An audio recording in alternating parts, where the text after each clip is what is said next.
অনেক বড় জায়গা জুড়ে মানে দুখানা গোডাউন ছিল। সেই দুটো গোডাউনের একটা ডেকোরেটরের গোডাউন ছিল আর একটা কোনো মোমোর কিছু ছিল। এই দুটো জায়গা নিয়ে অনেক বড় জায়গা।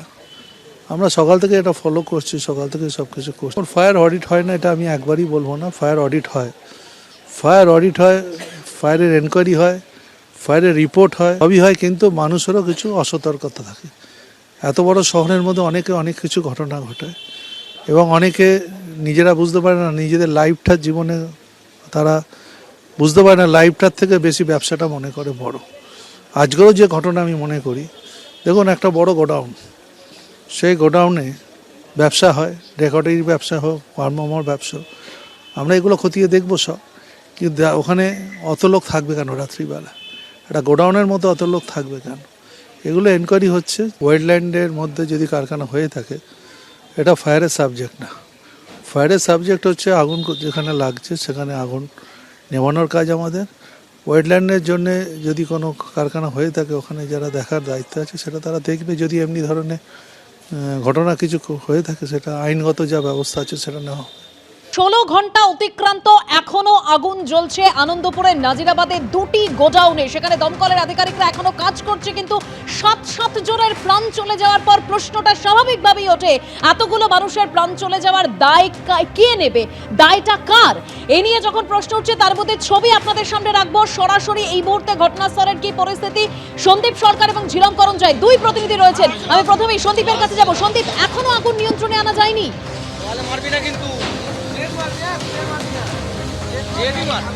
দেখো, আমার সঙ্গে রয়েছেন আমার ক্যামেরা প্রতিনিধি তরুণকে দেখাতে বলবো যেখানে এই মুহূর্তে দমকল কর্মীরা জল দিয়ে আগুনটা নেভানোর চেষ্টা করছেন। এটা হচ্ছে ওই মোমো প্রস্তুতকারী সংস্থা, একটা নামি মোমো বিক্রি করে, তারা ফুড চেন বলা যেতে পারে, তাদের গুদাম এটা।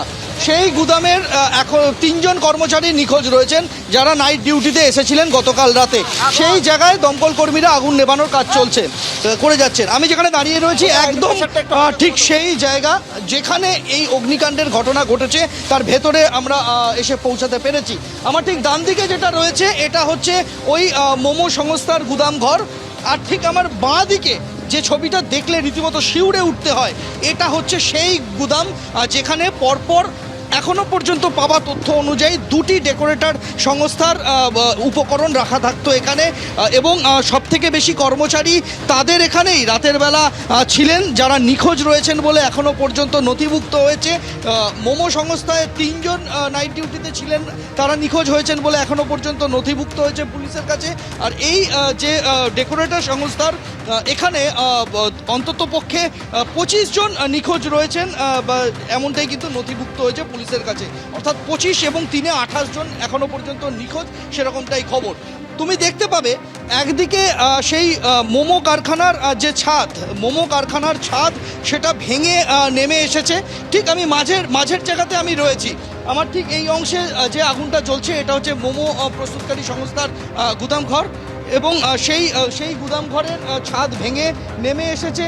পাশের যে ডেকোরেটর সংস্থা, সেই ডেকোরেটর সংস্থার যে কাঠামো রয়েছে, সেই কাঠামোর ওপরে দুটো কাঠামো মিলে মিশে একাকার হয়ে গিয়েছে। এবং এই যে সুবিশাল ধ্বংসস্তূপ তুমি দেখতে পাচ্ছ, এই ধ্বংসস্তূপ পেলোডারের সাহায্যে সরিয়ে ভেতরে পথ করার চেষ্টা করছেন এখানে দমকল কর্মীরা। তারপর উদ্ধারকারী দল ভেতরে ঢুকতে পাবে, কেননা এই যে সুবিশাল লোহালক্করের কাঠামো রয়েছে, এই কাঠামোর তলায় কে কোথায় রয়েছেন চাপা পড়ে অগ্নিদগ্ধ অবস্থায়, তা কিন্তু বোঝা একেবারেই অসাধ্য। তুমি দেখতে পাবে যে গোটা কাঠামোটাই ভেঙে দুমড়ে মুচড়ে নেমে এসেছে। আমরা তো একদম ভেতরে পৌঁছাতে পেরেছি এই মুহূর্তে, যেখানে পেলোডার দিয়ে পথ করে এগানোর চেষ্টা করছেন দমকল কর্মীরা।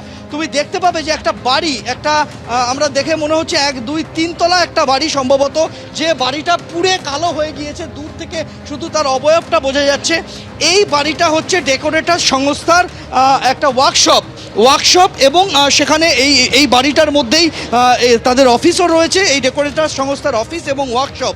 সেই ওয়ার্কশপের বাড়িটা পুরো কালো হয়ে গিয়েছে, আর যে কাঠামোটা ভেঙে নিচে নেমে এসেছে এটা হচ্ছে তাদের ডেকোরেটার্সের গুদামঘর। দুটি ডেকোরেটর সংস্থা যাদের কর্ণধাররা পূর্ব মেদিনীপুরের, এখনো পর্যন্ত তাই জানা যাচ্ছে, তমলুক এবং হেরিয়ার এদের মালিকের বাড়ি। তাদের খোঁজ শুরু হয়েছে এবং এখানে যারা কাজ করতেন মূলত বেশিরভাগই পূর্ব মেদিনীপুর, পশ্চিম মেদিনীপুর, কিছুটা দক্ষিণ 24 পরগনার যুবকরা এখানে কাজ করতেন, তারা নিখোঁজ রয়েছেন, তাদের খোঁজ পাওয়া যায়নি এখনো পর্যন্ত।